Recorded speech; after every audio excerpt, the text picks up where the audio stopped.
Hello, Dr. Nick Mabbott from Beyond Midnight Consulting here. In this session, I would like to talk about balancing sleep, work and home life for residential employees who commute on a daily basis.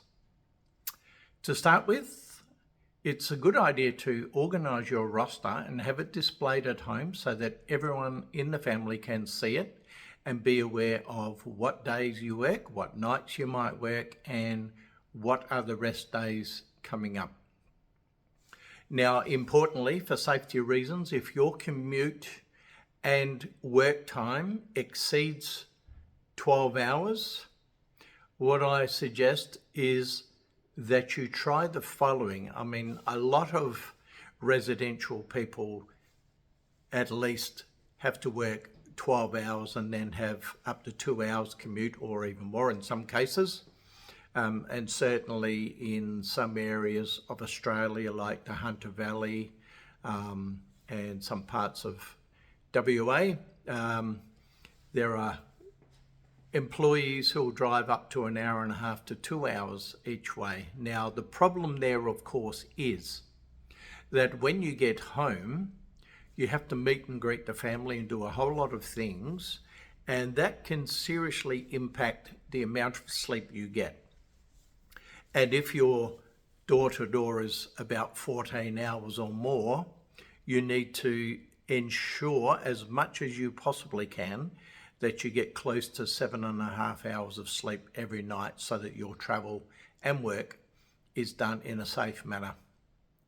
What I recommend is that you organise with your family a structured routine such that when you get home, you can do a meet and greet of the family all together in one hit. And I know it sounds a bit rough, but get it all out of the way in one 10-minute hit or something like that. To extend a bit of family time, have a family dinner following on from that. And then following that, you can assist to put the kids to bed.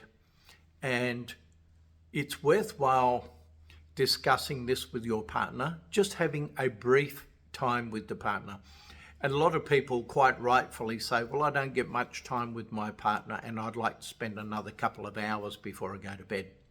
But the problem is, on those working days, and it might be 3 days and then 2 nights and 5 off, or whatever roster you're on those few days that you are working, it's worthwhile just sacrificing a little bit of time, make it good quality time where you can sit and discuss the world around you, how the family's going, what's going on in your life, and all those sorts of things. But then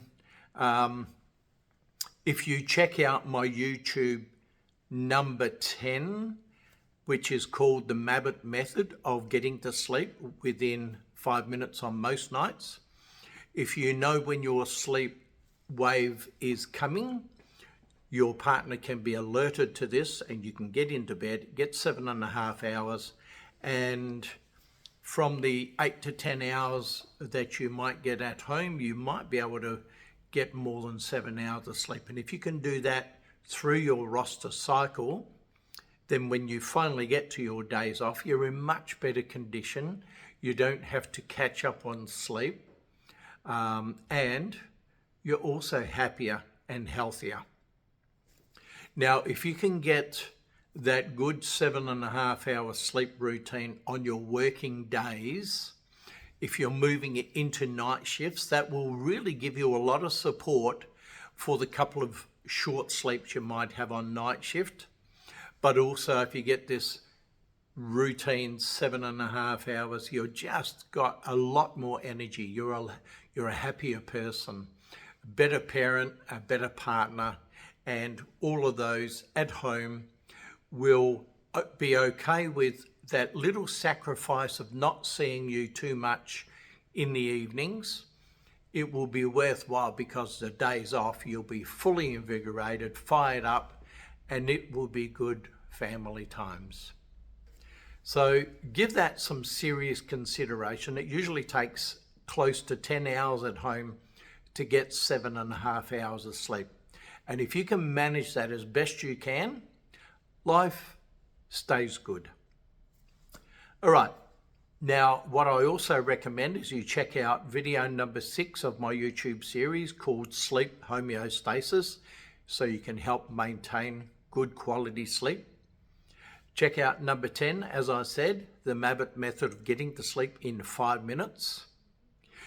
If you are working shift work, check out video number 21, which is all about shift work transitions. And I also have a webinar on that as well, so that would be useful. And finally, here's a good book that has 28 years of good research, practical implementation, and the discussions of some of the 34,000 people that I had trained at that time. And if you'd like to click on that QR code just beside me, that also takes you to a whole series of useful tips and podcasts, webinars and magazines, all about managing sleep and fatigue. Have a great day.